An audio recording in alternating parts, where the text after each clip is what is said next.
Here are a couple of things to focus on if you want to build $1 million business this year. Last year, we coached about 55 different e-com founders, all at 6 or 7 figures. Collectively, we've hit north of 33, $34 million in sales for our clients last year. And when I studied all of the successful clients, they all had these four things dialed in. It's community, simplicity in their business model, finances and cash flow that focused on profit, not revenue, and they prioritize freedom and family. They found balance. So let's get into them. The first being community. Community is literally the foundation of our e-commerce blueprint. And I have a one-page business model that I can share and put on screen somewhere that breaks down the fundamental blueprint of building a seven-figure business. At the foundation, it's community. And I was talking about that. That essentially means three things: what person, pain, promise, the three P's. Which person or community you want to be meaningful to, and how you can build an audience of only those types of people. What pain in their lives do they have, right? For us, we built a community of people who are high performance Black men.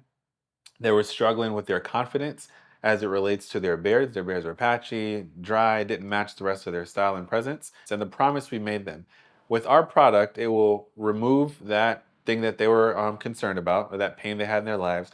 And it will also get them into this big whirl of 100,000 other high performance Black men to create community and fellowship and mentorship. If you get person, pain, promise down with your community, the rest is history. That is how we were able to build a membership program of over 3,300 people. That's how we were able to get one person to buy from us 46 times over a 2 year period. That's how we're able to get seven figures in business just from repeat customers every single year. It was all because of the community we created. And so, community is the foundation. A lot of people jump out and they're like, man, I see this fidget or I see this product that other people are doing. And we had dozens of people come and try to copy our products, but the thing they were missing was the community behind it. And so we had two community promises. So the outward facing one was we help Black men patch free beard in 2 weeks or less, or your money back. But internally, our promise was we were going to build the dopest community of high performance Black men that anyone has ever seen. And we just got monetized from building that community through selling grooming products. But that was not who we were. We were a company building a community of this type of men because we were focused on person, pain, promise. Why that's cool is because if you have a North Star of building community, not making money by selling product, you make better long-term decisions if it's focused on, is this in service of building a better community, or is this in service of just making a quick dollar? And the more we were able to focus on long-term community building, the more we're able to make more money from the community. It's weird how that works, which you focus on serving and not making money became easier because a lot of principles, reciprocity, give before you receive, a lot of other principles, but that is the main thing about community. The other thing is people are so disconnected in real life that even more now than it was in years before, the need for community was so important. It is really important now. And so while other people would pop up and steal our product, copy our ingredients, the thing that they were missing is the reason why someone would buy from us 46 times. It wasn't the product, to be honest. Like in e-commerce, if you go on Amazon, you could probably find dozens of products that look and sound very similar. There is no differentiator with the ingredients. Like if you have a good, there's certainly a difference between a good and a bad product, but there are dozens of good products, right? Like hair care products all have similar ingredients. How do we know? Because if we made our products from a manufacturer, we would go and visit and we'd see that they made hundreds of other products for dozens of other companies. So all of those products, if our products were being manufactured there and they were good, all of these other products are going to be good too. So that's not a way to differentiate. As a small business, you're not going to out R&D Procter and Gamble, right?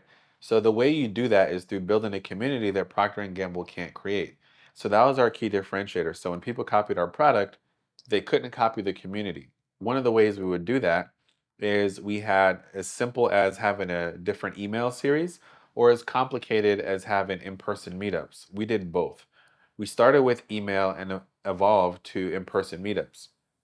So a simple thing we did was we had Motivation Mondays where we sent emails that did nothing about product. We were real transactional at first. It was almost like going to meet someone at the bar and trying to take them home for the night versus meeting someone and trying to date them to marry them and have a family with, right? We were real transactional when we caught ourselves thinking just about product and not community. When we made that shift and realigned and focused on that shift, we started dating our customers to marry them, right? Subtle difference, but if you've ever been trying to get a one night stand or find someone to marry, you know the difference, right? And so we're like, how can we give and get to know our customers and have our customers get to know us? Let's have an email series where we don't even try to sell them on anything. So we understood the pain points that our customers were going through, had nothing to do with beard care products, but it had everything to do with our community promise, our internal community promise of building up a community of high value men. So these guys were leaders of their homes. They were fathers for the first time. They were battling with moving up in their careers. They were dealing with mental trauma, childhood trauma that they haven't had a place or a space to vent and get it out with. They were trying to deal with like being macho and growing their emotional intelligence and going to therapy. All this stuff we talked about. I started by being transparent and vulnerable and talking about my journey is building a business for my family, almost going bankrupt, not having money in the account to do some of the things that we're doing, ordering our biggest inventory, the warehouse catching on fire. All this stuff I started sharing with them, and we didn't sell any product. The weirdest thing happened is we went from having a 10% open rate on our emails when we were transactional to having 50, 60, 70% email rates on these opens. We started building a relationship. The craziest thing is that these emails started making more money. We didn't even have products in them sometimes. We didn't even have a call to action button. And people would jump off the email, go to our website, buy some. And it was the wildest thing. So that transition into people replying to us, we started getting to know our customers and we started having these meetups where it was invite only for just people in our VIP list. And we had 50 to 100 people that pull up on us at a networking event to meet with other members in the community. Before that, we had Instagram lives and like Zoom conferences kind of vibes where we'd all meet virtually, and then that transitioned into local meetups. And it was cool. Like one guy drove 4 hours to come be there with us just because of the community that we're building online, right? So that is how we built a seven-figure business with 46% profit margins that was highly desirable by 200 people when we went to sell because you can't manufacture community. Big companies could go spend a couple $1 million and recreate any product on there right now. They can't spend millions of dollars to speed up community building. So that is one way to build a moat around your business and to be defensible. And we have a whole framework on how we teach our clients to build community, things they can do to find them, things they could do to nurture them, things they could do to convert them, and things they could do to get the community to come back and keep supporting the business. That's the first thing. The second thing is a simplistic business model. One of the times we almost went bankrupt is because I was scaling too fast, had multiple funnels going, had multiple things we were trying to test. And when one thing broke, when Zapier stopped working or something happened, I wouldn't know what to go back and fix. It would take me days to figure out one, that something was broken, and then another few days to figure out what was actually broken. So one day we lost our ad account, and I just ordered a ton of inventory, and I realized that we had like $95,000 in our Amex that I had to pay in a couple weeks, and all these expenses piling up, and I was too dependent and all over the place and I wasn't doing anything really well. I was doing stuff okay, but not that well. So I decided to focus in on one marketing channel and one bundle and like that one sales funnel to one marketing channel to sell one product bundle. And that made things so simple. I was able to spend all my time focusing on that. And I got that to go from like a 1.5, 1.8 conversion rate on cold traffic up to a 4% conversion rate on cold traffic. So I converted twice as many people doing way less things. So I said, huh. I started studying other business models, right? And like Apple, the most valuable company at the time when I was doing this, I'm like, what happened with Apple? Come to find out, that Apple had fired Steve Jobs and brought him back because they were failing the 12 years that Steve Jobs went away. And he turned the company around by simplifying it, got rid of all their products and just made two real products. And they continued to do that, right? If you ask, I got an iPhone right here. They started doing away with the buttons. Everything that didn't need to be there, they just started getting rid of it and just got things down to its simplest form. And that's the main difference between Apple products, whatever else, Android. Android has so much customizations and craziness, but Apple just focused on simplicity, and that's how we turned the business around. So I started applying that in all areas of my life: products, how we did our finance and our team structure, our ad structure. And I got it down to a science, to a blueprint that I started sharing with other people. One of the things on simplicity that makes a big difference is how much products you offer. You really only need 3 to 4 products for every $1 million.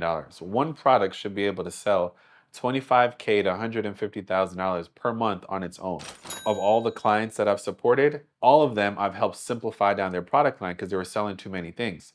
And how that happens is if you have, let's say, 10 products, you have to spread 10 products across all your social media posts where the numbers say only 20% of your products are going to generate most of your sales.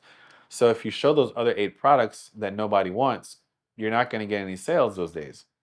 Not only that, we had clients that were running these desirable products on ads that when they came to the website, the desirable products were sold out, but they had the other 8 no one wanted.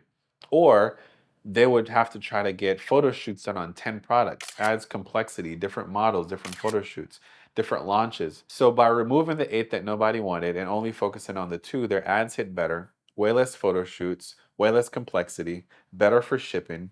They only had to focus on keeping that inventory in stock. It just simplified their business model. So simplicity was another big thing after community. And all the businesses that came to us that have tremendously did better, like 5 or 10x, the ones that really embrace the focus on building up their community and simplifying their business and getting rid of everything that wasn't absolutely necessary, those are the ones that 5 and 10x their revenue within 6 months to 12 months.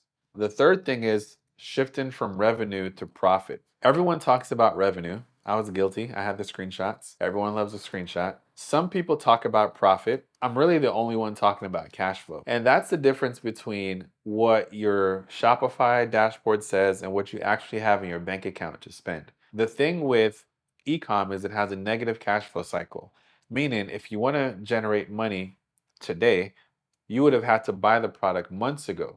So if you want to grow in the future, you got to buy the product today on today's profit. So if you're doing 100 grand and you make 25% profit and you want to do 200 grand in the future, you got to take that 25 grand profit and buy enough inventory to make $200,000 in revenue in the future. Oftentimes, that profit isn't enough to cover the inventory you need for 200 grand, so you got to borrow against it.